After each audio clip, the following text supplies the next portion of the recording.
Ese waruzi ko umukene ahemba umukire? Kubera ko umukire ubundi ntiyabona umwanya wo kureba amavideo ku ma YouTube, ntiyabona umwanya wo kumara umwanya munini ari kuri social media, ariko umukene azawubona kubera ko nta kindi aba afite cyo gukora. Rero yari kuri uwo mwanya wo kureba ku ma social media, areba ibiganiro bigiye bitandukanye uhereye no kuri iki cyange, muri make ari guhemba abakire. Bamwe babonye ko social media zije baravuga ngo reka tuzibyazemo umusaruro twinjizamo agatubutse. Ese waruzi ko kuri YouTube umuntu winjiza amafaranga menshi ari Mr Beast ku mwaka yinjiza miliyoni 55 z'amadolari? Urumva ko yinjiza agatubutse cyane. Ese waruzi ko YouTube abantu barenga miliyari 2 bakoresha YouTube hano ku isi? Noneho no mu Rwanda byarahageze aho miliyoni 4 bakoresha internet, muri make ibihumbi 800 bakoresha social media. Ese wowe urukumva iyi social media ikoreshwa na hano mu Rwanda bangana gutya? Ese wowe urukumva aba bantu bakoresha social media wazababyazamo iyihe nyungu? Nanjye muri kumva akakanya natangiye kureba ko nabibyazamo inyungu. Ese waruzi ko hano mu Rwanda hari abinjiza agatubutse bitewe na social media? Duhereye kuri YouTube, hano kuri Retina twabakusanyirije YouTube channel 10 zinjiza agatubutse. Hano kuri Retina nicyo cyegeranyo twabakoreye. Hano munatuzi tukora ama top 10. Uyu munsi twakoze top 10 za YouTube channel zinjiza agatubutse hano mu Rwanda. Ku mwanya wa 10 turasanga Benemana Ramadan, tuzi nk'abamenya, aho afite channel yitwa Bamenya series, icaho filime yabamenya, aho ariko usanga ari comedy yigisha abantu ibintu bigiye bitandukanye. Iyi channel ifite abasubscriber ibihumbi 646 akakanya dukoze iki kiganiro. Iyi YouTube channel yafunguwe tariki 4 z'ukwa 12 2018. Iyi YouTube channel views zose hamwe afite views miliyoni 150 n'ibihumbi 900 birengaho. Afite video zirenga 349 turi gukora akakanya video. Muri make n'ubu ushobora gusanga hagiyeho n'izindi ziyongeyeho. Aha afite na video yarebwe n'abantu benshi, ifite miliyoni ya views. Waruzi ko uyu Benemana Ramadan yinjiza hagati ya miliyoni 6 na miliyoni 100 ku mwaka? Urumva ko nawe yinjiza amafaranga tubutse kuri YouTube channel. Uyu aza ku mwanya wa 10 mu binjiza agatubutse bagakuye kuri YouTube channel, utabariyemo ibyo agenda yamamaza ku ruhande.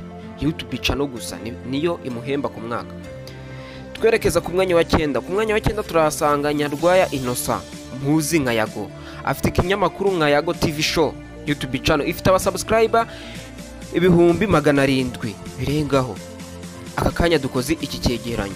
Afite video, iyo YouTube channel ifite video ibihumbi 2200. Iyi YouTube channel yafunguwe mu kwa mbere tariki 23 2016. Total views ni miliyoni 126 n'ibihumbi 700 birengaho. Uyu Nyarwaya Innocent Yago TV show yinjiza hagati ya miliyoni 8 na miliyoni 110 ku mwaka. Aya niyo yinjiza kuri YouTube channel ye ya Yago TV show. Urumva ko nawe ari mu bantu baza bafite agatubutse binjiriza kuri YouTube channel. Twikomereza ku mwanya wa 8. Ku mwanya wa 8 turasanga Red Blue JD. Iki ni ikinyamakuru aho kuri YouTube channel bacishaho amakuru atandukanye na documentaries indi zigiye zitandukanye. Aho iyi YouTube channel yafunguwe tariki ya 2 z'ukwa 5 2015. Aho ifite total views ya miliyoni 258 n'ibihumbi 500 birengaho. Akakanya turi gukora iyi documentary. Iyi Red Blue JD ifite miliyoni 1 n'ibihumbi 220 by'abasubs. Iyi Red Blue JD ifite video ibihumbi 5600. Aho video yarebwe n'abantu benshi yarebwe na miliyoni 2.6. Ngo ni miliyoni 2 n'ibihumbi 600. Red Blue JD yinjiza miliyoni 8 hagati ya miliyoni 8 na miliyoni 118.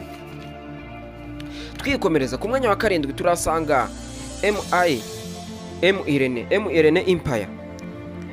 Aho MRN Empire ifite abasabuzi ibihumbi 662 afite video 1300 aho iyi YouTube channel yafunguwe tariki 21 z'ukwa kabiri 2018 ifite views zose hamwe. Iyi channel ifite total views ya 121 n'ibihumbi 395 birengaho, aho indirimbo aho uyu MI Empire agenda afasha abahanzi akora ibyegeranyo bigiye bitandukanye, akora ama interview byamamare.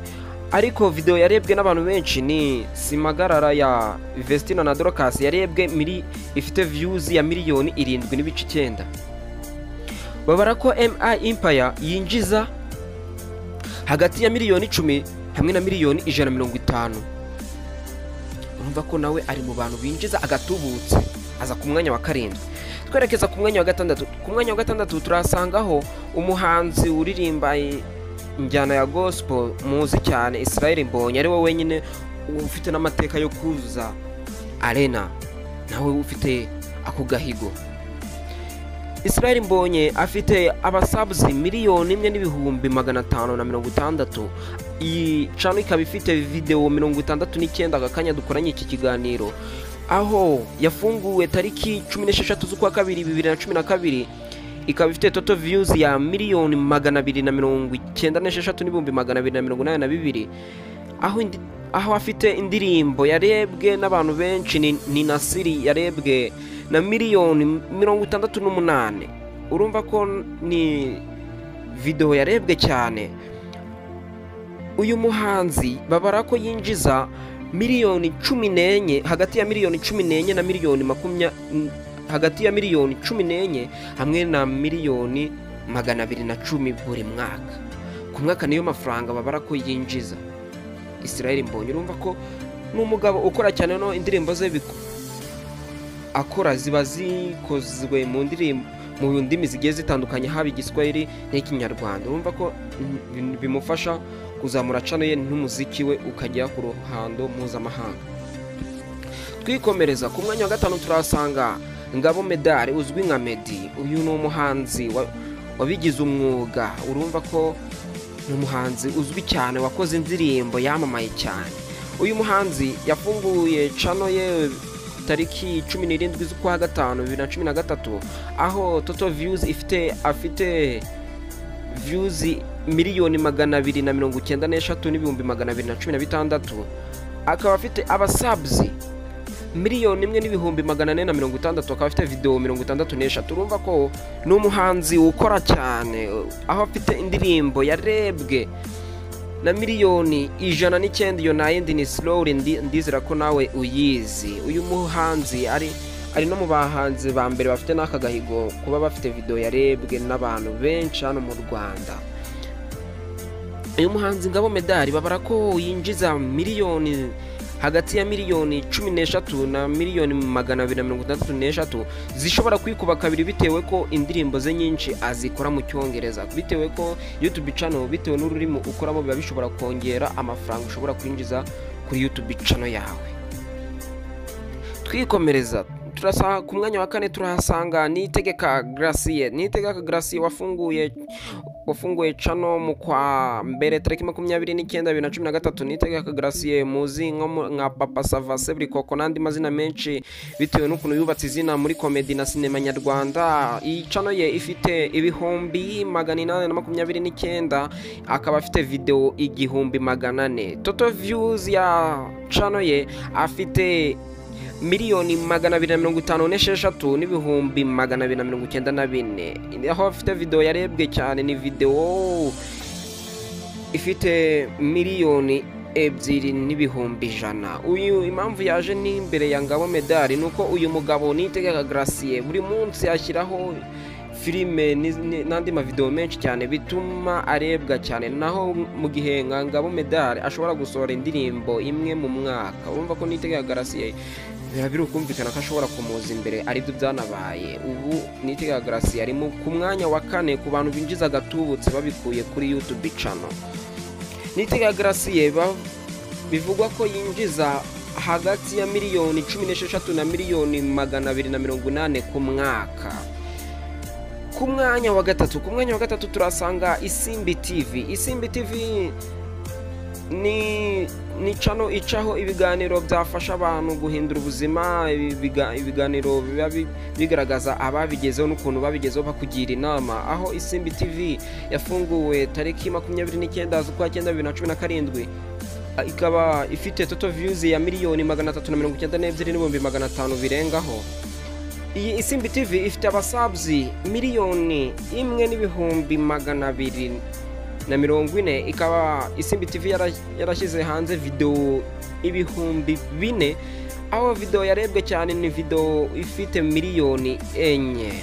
Bivugwa ko Isimbi TV yinjiza hagati ya miliyoni 22 na miliyoni 375 ku mwaka. Numva ko ni channel nayo yinjiza agatubutse cyane. Mbere yuko dukomeza ku mwanya wa kabiri, ese niba iki kiganiro cyakuryoheye wankandira like, ugakanda comment, ukangira na comment y'indi top 10 nazakugezaho. Twikomereza, ese urumva rinde uza ku mwanya wa kabiri n'uwa mbere? Wowe twikomereze, hano uracyari kuri Retina, uri kumwe nanjye Lilibi Osama. Twikomereza, umwanya wa kane turahasanga channel ya Papi Clever na Dorcas, aho ababo bakora indirimbo zo guhimbaza Imana, ariko akenshi indirimbo zabo ziba zikozwe mu Giswahili. Aho iyi channel yafunguwe tariki 19 z'ukwa 6 2017, ikaba ifite total views ya miliyoni 213,900 zirengaho. Aho iyi channel ya Papi Clever na Dorcas official ifite abasubs ibihumbi 826, video 538. Urumva barakora cyane, aho bafite video yarebwe na miliyoni 41. Urumva ko ni indirimbo nayo yarebwe cyane, aho babara ko Papi Clever na Dorcas official ku mwaka binjiza hagati ya miliyoni 30 na miliyoni 680 ku mwaka. Ese urumva ari iyihe channel iza ku mwanya wa mbere ukurikije na channel maze kukugezaho? Twikomereza, ku mwanya wa mbere turahasanga Afrimax Publisher General Enterprise Limited. Afrimax, aho Afrimax irimo ibice bigiye bitandukanye. Turahera kuri Afrimax English. Afrimax English ni channel yafunguwe tariki 22 z'ukwa 11 2015. Iyi Afrimax TV ikabicishaho ibiganiro bigaragaza abantu bafite impano zidasanzwe n'abafite umubiri udasanzwe, bishishikariza abantu gufasha abo bantu bahuye n'ibibazo. Aho video ze zikorwa mu Cyongereza, bikaba ari byo binamufasha kwinjiza amafaranga menshi kuri Afrimax English. Iyi Afrimax English ifite total views ya miliyoni 964. Urumva ko abura hafi miliyoni zitarenga 35 ngo yuzuze miliyari ya views. Iyi Afrimax TV English ifite abasubs miliyoni 3,390,000. Ikaba ifite video 1,200. Aho ugereranyije Afrimax English video zirenga 148 zarebwe hejuru ya miliyoni za views. Urumva ko buri video 148 ziri hejuru ya miliyoni ya views. Byo uteranyije ni views miliyoni 148 utabariyemo n'izindi ziri hasi yayo, kandi hari na video afite zarebwe na miliyoni nyinshi za views. Iyi Afrimax TV byonyine ugereranyije n'umukurikira ufite total views nyinshi ni Isimbi TV. Isimbi TV ufite miliyoni 392. Urumva ko Afrimax English imukubye gatatu, yo ifite miliyoni 900 za views zirengaho. No, Afrimax TV ntabwo ari kuri Afrimax English gusa, bafite na Afrimax TV. Afrimax TV yo ni channel nayo inyuraho ibiganiro bigiye bitandukanye ariko mu Kinyarwanda, aho yanyuzeho na filime z'uruhererekane nka Military Love ya aho wasangagamo Captain Regis. Iyi video ikaba yararebwe na miliyoni 23, akaba nariyo popular video yo kuri Afrimax TV. Aho niba mwarakunze nka Nyaksomo uziko muzi ko Afrimax TV yacishijeho komedi z'uruhererekane za Nyakso kuri Afrimax, niho zaciye inyinshi cyane cyagiye Nyakso agikorana na Afrimax, kandi nazo ziri muri video zakunzwe cyane. Aho iyi Afrimax TV yafunguwe iyi channel tariki 12 z'ukwa gatandatu 2018, aho total views ifite 351,000 zirengaho. Bakaba bafite abasubs miliyoni 1,000,000 abasubs miliyoni 1,460 video 2,800. urumva ko nabo ni channel ikora cyane, urumva video zigera ku 2,000, urumva ni aba yakoze cyane Afrimax TV. Ariko Afrimax TV ntabwo ihagarariye aho ngaho, kuko Afrimax TV nono ifite na Afrimax France. Afrimax France ni channel ifite abasubs 725,000. urumva ko nayo ni channel nayo iyobeye cyane, kuko ifite video 944 na total views ya 1,125,000. urumva byonyine iyi Afrimax TV yihariye hafi